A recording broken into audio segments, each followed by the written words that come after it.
Il est 9h30 ici à Paris. Bienvenue dans Paris Direct. Voici les titres de ce lundi. La bande de Gaza sous les bombes. À nouveau, l'armée israélienne étend ses opérations à toute l'enclave. L'armée israélienne étend donc ses opérations dans la bande de Gaza. Elle ne se limite plus au nord de l'enclave comme c'était le cas avant la trêve. Depuis la reprise des combats vendredi, l'armée israélienne opère partout, dit-elle, où le Hamas a des bastions. Une offensive terrestre donc aurait notamment débuté dans le sud. Le ministère de la Santé du Hamas dénombre plus de 15 500 morts dans cette bande de Gaza. Des images commentées par Serine B.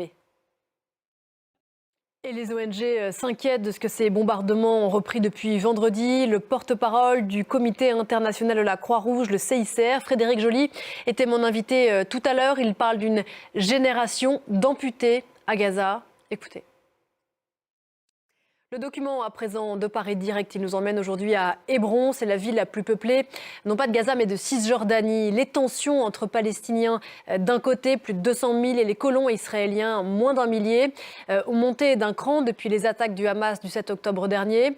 Les soldats israéliens multiplient les contrôles dans la vieille ville pour protéger ces colons israéliens qui occupent les alentours du tombeau des patriarches, un lieu sacré tant pour les juifs que pour les musulmans.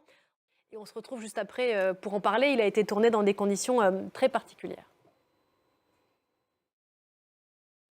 Et on vous retrouve donc, Julie Dangueloff, rebonjour. Vous avez tourné ce reportage avec James André il y a quelques jours à Hébron. Donc on rappelle qu'on est en Cisjordanie.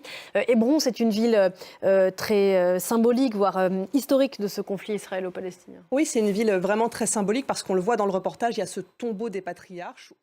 Merci beaucoup Julie. Un grand format donc sur cette ville d'Hébron, on l'a dit, ô combien symbolique et symptomatique de ce conflit israélo-palestinien, à retrouver bien sûr sur notre antenne, sur le site internet de France 24. On salue James André avec lequel vous l'avez tourné. Merci beaucoup. Merci à vous. Julie. L'actualité en France à présent, toujours marquée par cet attentat samedi soir aux abords de la Tour Eiffel à Paris. Un homme a tué un touriste, blessé 2 passants armés d'un couteau et d'un marteau. Il est toujours en garde à vue ainsi que certains de ses proches. Des proches qui, pour d'autres, avaient alerté sur l'état psychiatrique de l'individu. Il avait déjà été condamné pour un projet d'attentat. Anaïs Anquet.